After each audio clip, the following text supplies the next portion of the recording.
Back in 1927, the Poncan Theatre was the grandest theater in the Cherokee Strip. It was the entertainment center of northern Oklahoma, and the theater hosted some of the biggest stars of the vaudeville era. Then, after decades of grandeur, the theater fell into ruin. But a massive renovation effort brought the old theater back, and its luxurious interior was restored. The theater today looks much like it did in those early days, with new seating and new paint.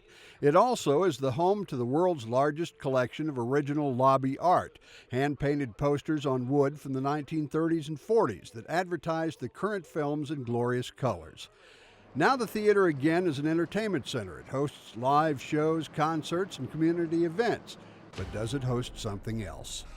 Theater jack of all trades Pete Shields was working alone in the theater when he got a feeling that he wasn't alone. And I looked around and thought I saw somebody sitting up here in the balcony. But I thought, well, how did they get in, kind of a thing.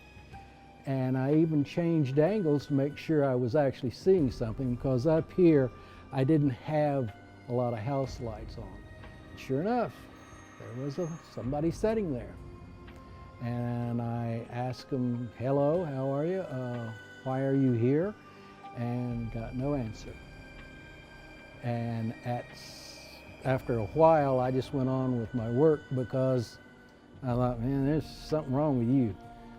And at some point, I looked up here and she wasn't there.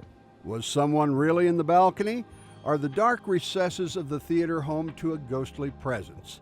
It was not Pete's last spooky encounter. The next one was more personal. At another time, I was working on the lights out here in the auditorium, and I turned around and there she sat, and I could really see her then because I was 20, 25 feet away. And she was a black lady, had on a pillbox type hat, some kind of a sweater, I would say probably a white blouse, a skirt, and the old-fashioned, for lack of a better way to describe it, grandma shoes. Shields says the lady in the grandma shoes was sitting in this seat, number 4, and she looked directly at him.